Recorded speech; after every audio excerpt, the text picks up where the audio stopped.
Բոլոր վարորդները, մարզերի վարորդներ, լսում եք, ձեր մոտ ստորագրահավաք արեք, հասկանում եմ, հեռույա, չեք կարում կամ ձեր մոտ ստորագրահավաք արեք, ձեզանից մի հոգու խնդրեք, թող բերի այժմ ստե թուղթը, 2 օր ստորագրահավաք ենք անելու, 2 օրվա մեջ բոլորը ստորագրահավաքը գրում եք անուն, ազգանուն, ստորագրություն հեռախոսի համար, միայն վարորդները, լսում եք, միայն վարորդները, օնլայն տաքսու վարորդները, ով որ դեմ են, թող ստորագրահավաքը հավաքեն ու ինչ-որ ընկերոջ միջոցով ուղարկեն Երևան, եթե դժվարանում են գալը,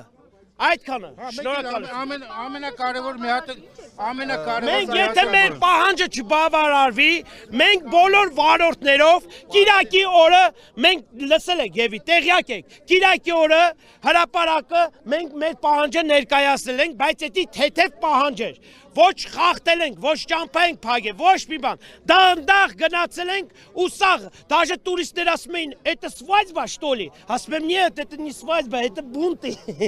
Բրա, Яндекс։ Մի խոսքով, մենք Կիրակի օրը մեր պահանջը ցույց ենք տվել, դրանից բետարա լինելու։ Եթե մեր պահանջը չարիք, դրանից բետարա լինելու։ Տեսեք, մենք Կիրակի օրն ենք արել, ոչ աշխատանքային օր այլ է։ Բայց պատկերացնում եք հիմա 2 շաբթի օրը, 3 շաբթի օրը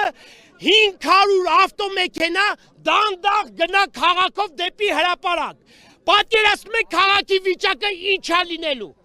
Խորհուրդ եմ տալիս բոլորին, Էստեղ կազմակերպություն բան չկա, բոլորը թելեք, եթե հայ վարորդի մասին մտածում եք, հայ ժողովուրդի վարորդի մասին մտածում եք, միասնական հելեք, այս հարցին լուծում տվեք, միասնական, եթե կարա։